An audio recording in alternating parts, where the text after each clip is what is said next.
Hi all, I am Sangeetha Jamal, Assistant Professor from the Department of Computer Science and Engineering, Rajagiri School of Engineering and Technology, Kochi. Today, I will be taking a topic under CS 366 Natural Language Processing under the APJ Abdul Kalam Technological University, Kerala. The topic that I would be covering today is knowledge representation and reasoning. So, we will be dealing with knowledge representation and reasoning. Now, what is knowledge? Knowledge is one key aspect of intelligence.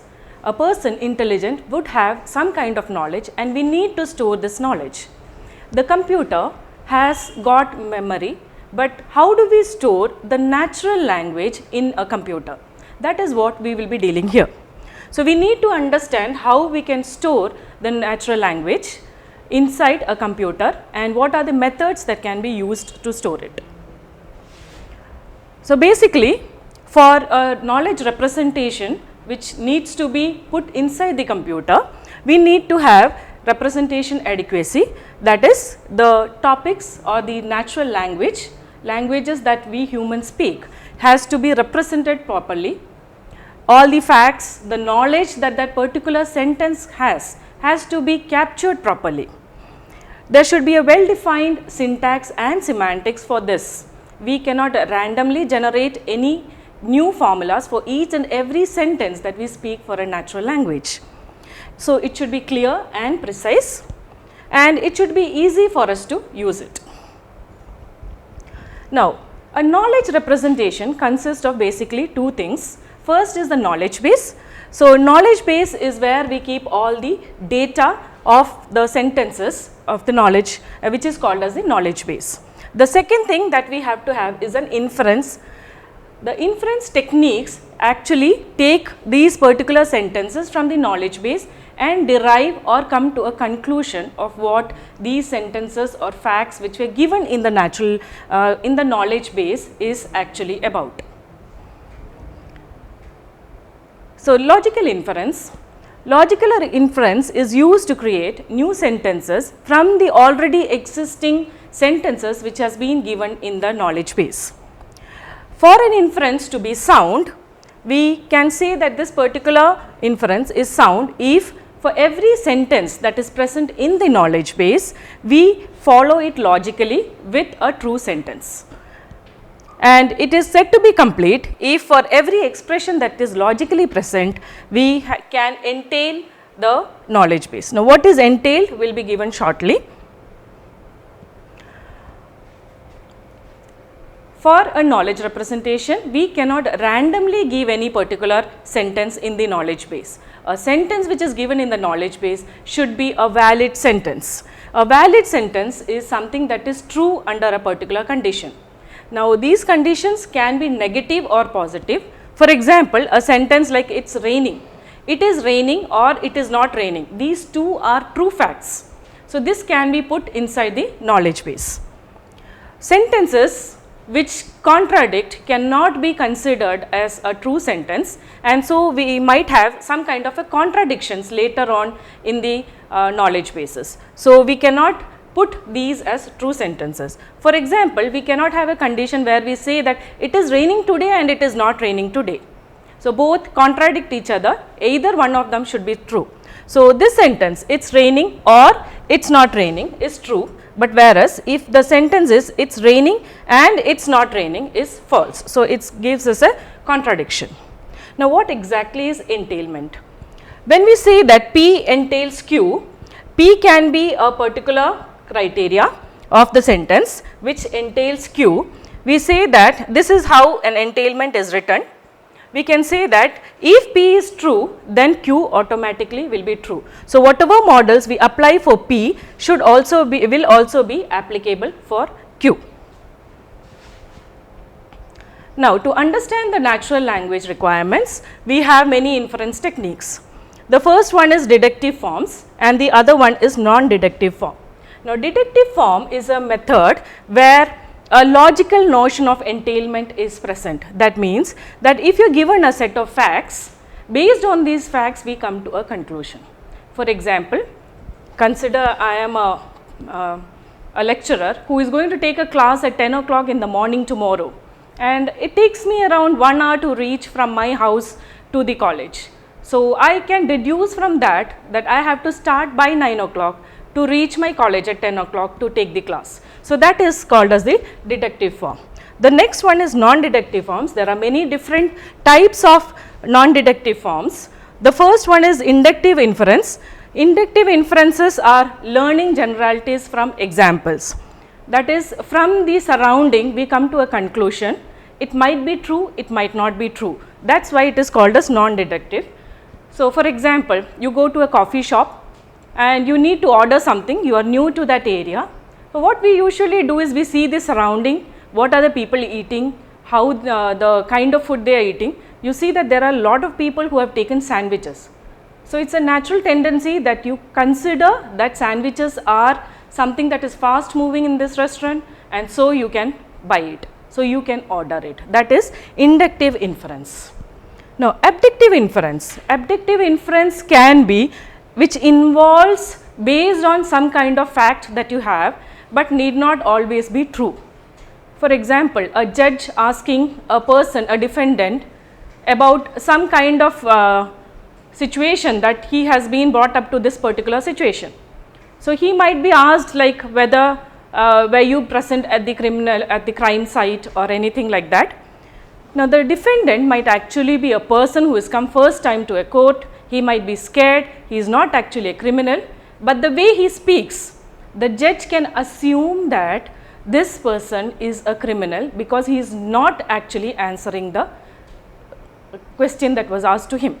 Now, in this case, the judge is assumed based on the circumstances that he has got it, based on the evidences that he has got. So, that is called as abductive inference. Now, abductive inference need not be always true in each case. Now, there are something else called as the default rule. Now, an inference which can have exceptions. In the case of exceptions, this is also called as defeasible. So, a default rule where you might be having exceptions which can cause a contradiction to whatever conclusion you had made earlier. For example, a default inference rule that we have is A implies B.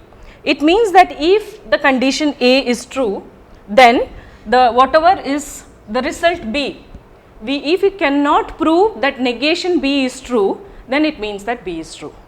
Since we are unable to prove the negative of whatever was the end result, we will contradict it and say that whatever was B is true. So, A implies B is given like this: if A is true and negation is not provable, then we can say that B is true. Now, consider the following example. This is an FOPC or first order predicate calculus sentence which we will be dealing with in a short while. This is an example which says that consider a variable x. Now, an x is a kind of a bird, and that means that x can fly. Now, in this particular situation, if we have to prove that x is flying, this flying can be proved only if we can prove that it is the negation of fly is not possible. That means, we take in the facts that are available to us and we say that there is a bird x, but we are unable to prove that it is not able to fly. So, it means that it is able to fly. So, all is based on contradictions. Now, monotonic representation. Monotonic representations is where you have a set of premises. Premises are facts, and when based on these facts you come to a conclusion. So, consider that you have around 5 facts. Based on these 5 facts you had come to a particular conclusion. Now, the conclusion is already available with you. Later on there are some new additions which are coming to this particular premises or the set of knowledge base that is already available. So, we see that the conclusion that we had taken previously still remains the same. That is, there is no change in the conclusion that we made even after additions of the sentences in premises is increased. This is called as monotonic representation. So, we do not have any change in the final conclusion that we have. The negative case happens in non-monotonic representation. In the non-monotonic representation, again as we said earlier, we might be having about 5 to 6 facts available with us. Based on these facts, we had come to a conclusion. Now, when new facts are being added to this knowledge base, the conclusion changes. That is what we had expected earlier, what we had concluded earlier is now changed. That is called as non-monotonic representation. Now, basically, this is what is the basic of knowledge representation. Now, actually how do we represent a natural language? Because a natural language is a language which has lots of sentences, new sentences can be created.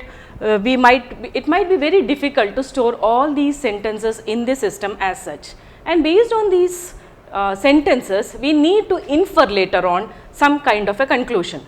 For example, when we say that it is sunny today and you already have an umbrella, so I can say that it is sunny today, take an umbrella. But if we have facts, then I can say some kind of a conclusion. But if there are no facts available, it becomes difficult. Now, if facts are available, how do we store these facts inside the system, or how can we create a method which can help us to store these knowledge that is available to us? One of the method is called as the first order predicate calculus. Now, before coming to the first order predicate calculus, we had something called as the propositional logic. In the propositional logic, we used all the facts which were true, and each fact was actually represented by a particular value. The problem with the propositional logic was, when we had a sentence like Ravi is a boy, I could represent it by a single alphabet like A.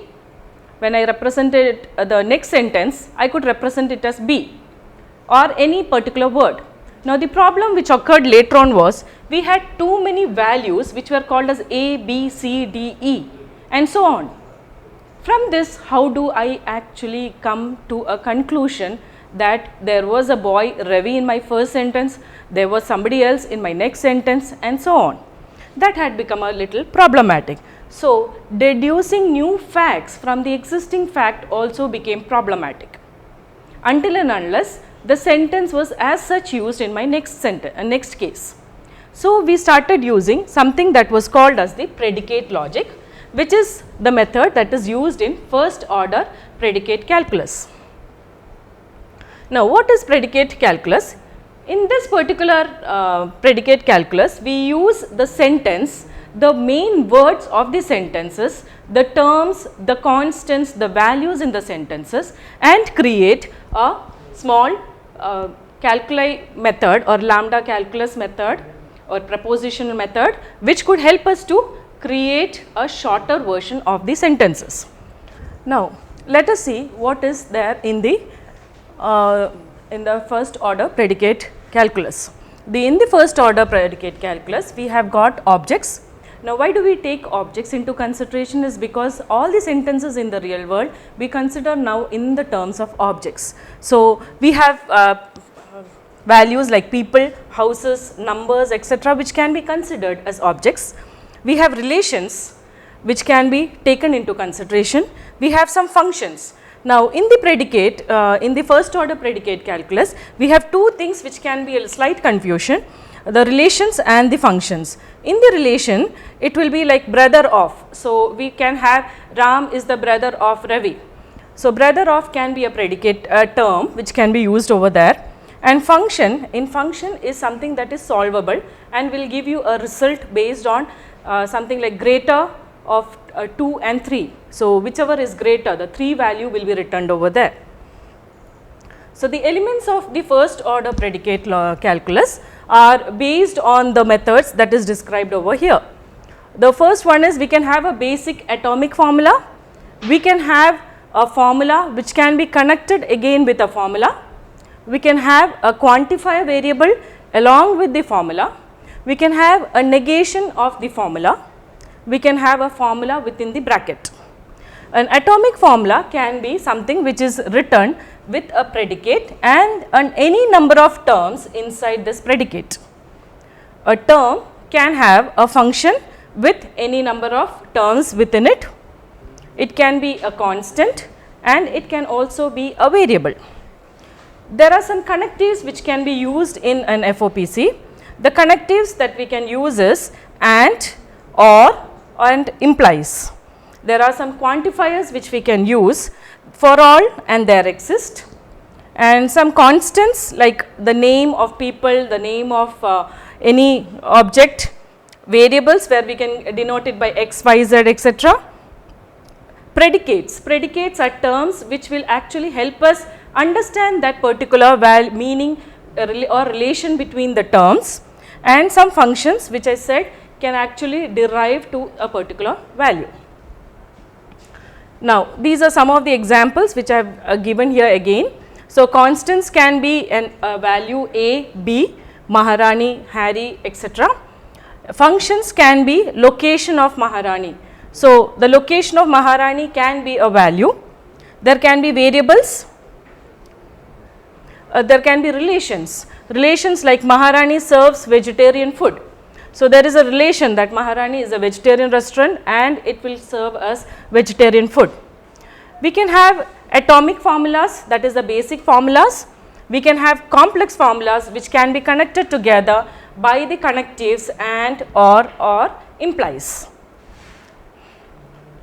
Now, how do we actually denote a particular sentence? In a propositional logic, whenever there was a sentence, we just denoted it by either a word or a particular alphabet.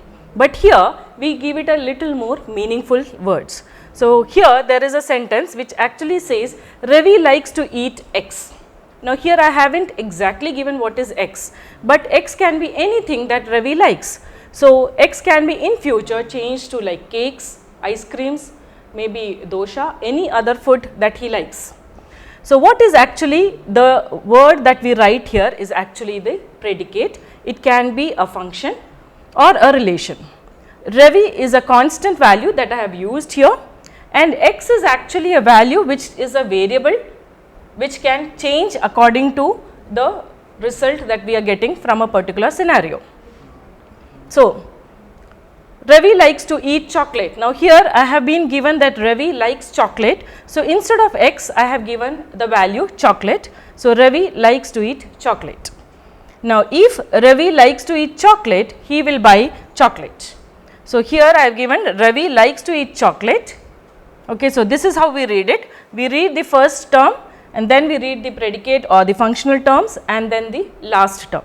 So, Ravi likes to eat X. Now, here I have changed it to chocolate. So, I can say that Ravi likes to eat chocolate.